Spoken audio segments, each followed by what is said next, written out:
Hello everyone and welcome back to Let's Play Pokemon FireRed. In the last part, we finished off our business at the Seafoam Islands, making our way here to the Kanto power plant at the end of the video.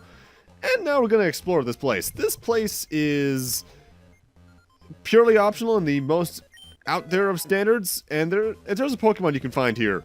It's anything electric type. Pikachu line, Magnemite line, Voltorb.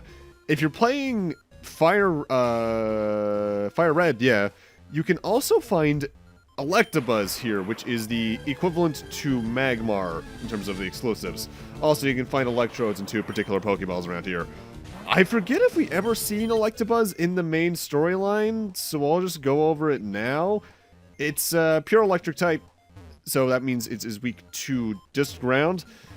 It's got some good speed and some good special attack, and I think its physical attack stat isn't anything to laugh at either. Nothing awful, but nothing amazing. I'd say it's arguably better than Magmar, honestly. But I think both didn't get amazing until their evolutions were introduced in Gen 4, Magmortar and Electivire. There are some good items to get in here, though, including some Thunderstones, which, admittedly, I've been delaying using one on Kenny in particular, just because partially I forgot to after Celadon. And I've also was holding off until Kenny learned Thunder at level 41. I just have forgotten to do it any further. Oh, and also my bag's full. Gen 3 takes a note out of Gen 2 in that there are separate pockets compared to the original Gen 1, so not everything's stored in the same inventory. But the items pocket can only hold, I think, around 30 unique items. Whereas Pokeballs, key items, and TMHMs you can obviously hold infinite amounts of. And the reason we're here in the power plant, beyond just being an optional area, is that it holds our next optional legendary encounter. This is Zapdos. Electric flying, meaning it is weak to rock and ice. Absurdly high special attack, and I think its speed's also really decent. I want to say out of the three legendary birds in this game, this is my personal favorite, just because electric types in Gen 3 generally got a better deal than most of the other special type movesets from my memory. And the electric flying typing is just a generally really good one because it completely nullifies the ground problem. However, like with Moltres, the biggest problem with this fight isn't actually fighting the Zapdos, especially if you have a Rhydon like I do, because it can basically do nothing against me. It comes down to catching it. Even at this low of HP, and with the eventual paralysis from... At least I think I eventually paralyzed it. Actually, it might be immune to paralysis, I forget. Either way, this fight took me 20 minutes just to catch it. Because my luck in this game is terrible for some reason, I guess, this run. Better than some people from what I've seen, though. I've heard some people be at this fight for 40 minutes in recording, and that's... God, that's a lot of hard drive space. I am genuinely surprised, though, hard drive space-wise, how little this game takes up. Like, the raw recording files are relatively big, like 20 gigabytes, but after recompressing them into H.264 codec, they're like less than a gig. They don't usually get that small for my games. Either way, that's Zapdos. I like this Pokemon a lot. If I was going to use any of them, it would probably be this one. But for now, off to the box with you. By the way, it has the pressure ability like with Moltres. Basically, every legendary in the series has that unless they have a unique ability to themselves. With that, our business at the power plant is concluded, though, so let's head on to the next optional area, because as I mentioned in the last minute or so, last part, this part is completely optional for those here for storyline reasons. We're just going through two of the side areas, getting the legendaries in them. There's not even any other new Pokemon from my memory this part, just a lot of side trainers along the way here, especially on Route 20. Route 20 is one of the larger routes in the game, size-wise, because this is the entirety of the horizontal space between Cinnabar and Fuchsia. The vertical space is Route 19, I think.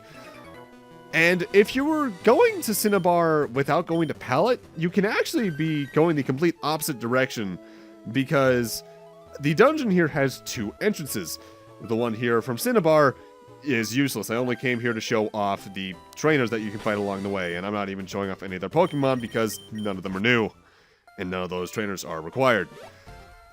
With that, we're also moving on down to Route 19. Both of these routes, from my memory, have the exact same Pokemon available here in Gen 3. Like Psyduck, Slowpoke, the usual Krabby, Kingler, anything you can fish in any of the previous routes, like starting from Route 19, you, not 19, 21, you can get here, no problem. Now that I think about it as well, the game probably really intends you to get to Cinnabar from using this route, because numerically it makes more sense. Because we're on Route 19, we're about to get back on Route 20 to head to the Seafoam Islands. Then you head north through to Pallet on 21, then you head to the Pokemon League on 22.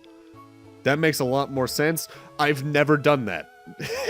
I think I've attempted to, maybe, or maybe I was just trying to do the Seafoam Islands and I just couldn't figure out my way around it because Pokemon dungeon design was hard for me as a kid. Because Pokemon, at the end of the day, with its admittedly complex mathematics behind the scenes, is still a game series meant for children, and it's hardest for children. With that said, they can still kick some ass. I think the most recent Worlds tournament ended in the victory of a 7-year-old girl, which, hell yeah. With that, we're at the Seafoam Islands, but I'm not going to go in immediately because I want to kick this lady's ass. With that, though, let's actually talk about the Seafoam Islands.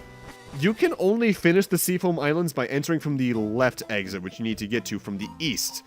The big gimmick with this place is that there's a lot of strength boulders to push. Why? If you can actually figure this out very easily if you come from the left, the eastern exit from the west. There are, on the bottom 2 floors, currents of water that are too fast to surf in, and we need to push the rocks onto the water by using these holes to block the currents. As for the Pokemon you can run into in here, Psyducks and Slowpokes, depending on your version, of course. Zubats and Golbats are going to be very common. You can run into Golducks and Slowbros, I believe, starting from this floor down, depending on which version you're playing. As well as Seals and, I want to say, Dugongs on the bottom floors. And eventually, when you find water you can surf on, any of the prior fishing and surfing Pokemon apply. Although I don't think you can find any tentacles in here, which makes it extraordinarily rare. Because usually, if you see a body of water in Gen 1, tentacles the only thing you'll run into water-wise. That's one thing I will really give Gen 3, especially onwards, is that they really diversify the Pokemon you can run into while surfing. And I'm happy about that because I get tired of jellyfish after a while, man. Sure reminds me of the VHS I had as a kid of certain Pokemon episodes, including the Ladder of the SSN episodes, the Giant Pokemon episode, and I think it also had the Tentacruel episode. Or maybe that was a separate VHS, as I think I said before. I can't quite recall.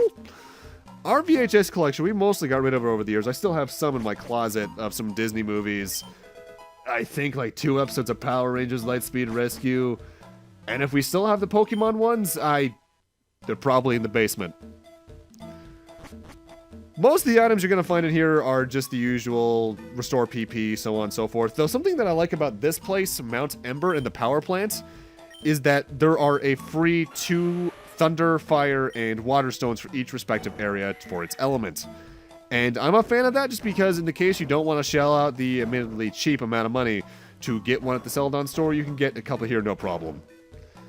And especially given how many Pokemon admittedly needed a stone back then, which aren't many now that I think about it actually, pretty good for that.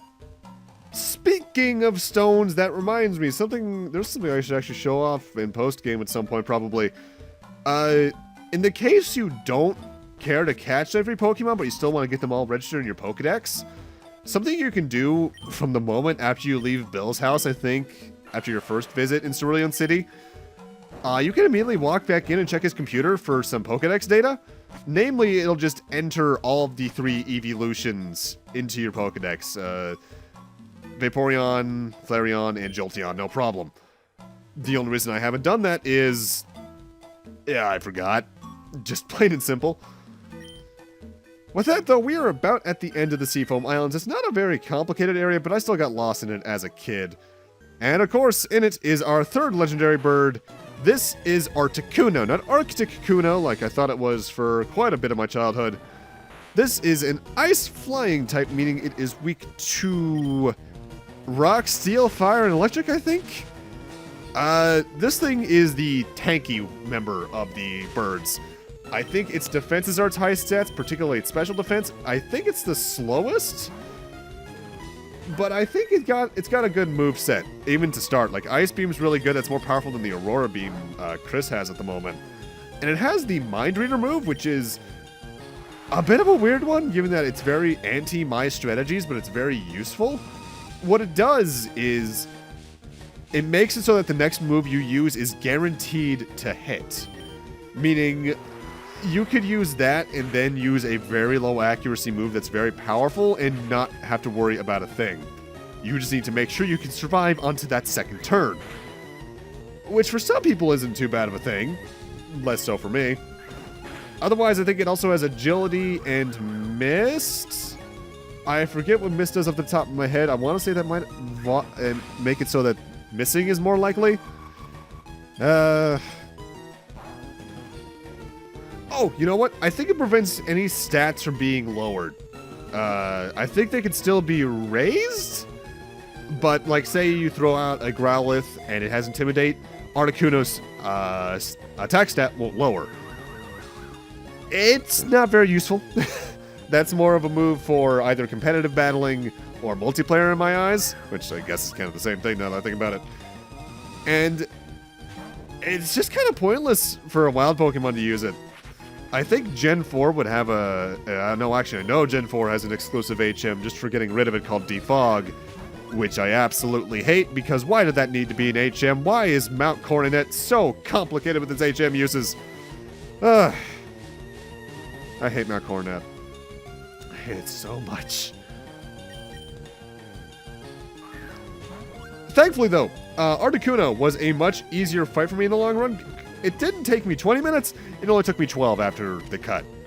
Which, you know what, is shorter, I'll take it. I've always had better luck with this thing than the other two, and I'm not exactly sure why. Maybe it's because I liked blue a lot as a kid. Or just dumb luck in general, which sounds like me now that I think about it. With that, our business here in the Seafoam Islands is done. Let's get out of here and head immediately over to our next destination. Which, as I believe I mentioned last part, we've been to every gym in the area, but there's one we saw very early on that we couldn't enter. Now that we've beaten Blaine, and I don't even think you need to visit the Seafoam Islands for this, the gym here in Veridian City is now completely open. But before we go there, I want to do some minor preparations. First off, let's use that Thunderstone. Because it's about time I have me a Raichu. The only other move that Kenny's going to be learning from leveling up, if I continued from this point onwards, was going to be Light Screen, which is a stat. It raises stats, essentially. It's not to my taste. I'll just, if I need to use TMs, I will. Give me higher stats, please. And after this, I'm going to be spending about a minute and a half on TM teaching. Because there are a couple I've had for a while that I've waited until now to use just because partially I forgot, partially I just didn't care to use them until now. Starting off, I want to give Andrew Hyper Beam. I got this back at the Celadon market, I think almost 8 parts ago plus at this point, really. And this is a normal type move that is relatively powerful, but it has the caveat of needing to recharge after use. Essentially, you use it and then you don't move the next term out of tiredness, basically. Next up, I want to use, I believe this is Return. This move gets more powerful the higher your friendship values is. If it's above 128, it's more powerful than Frustration, but if it's below 127, Frustration is more powerful. This thing I want to say has a max power of 102. I'm just going to get rid of Slam for that, because at this point, I think they're about equal. If not, Return's just still a little bit weaker, and I don't care because it'll be more powerful in the long run. Next up, I want to get rid of Metal Claw on Blaze for Steel Wing, because not only is it more powerful, but I believe it has a chance of raising defenses, and I'll just prefer that as well. Plus, it's just more powerful, and you know me, that's my mentality. With that, let's head over to Veridian Gym.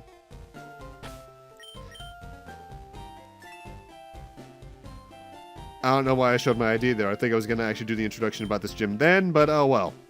Oh, past Kyle, you don't know how future Kyle operates. We're a complete renegade. With that, I'm going to need to end this off here. Thank you guys for watching, and in part 19, we're going to see who's finally the Veridian Gym leader after all this time. See you guys then.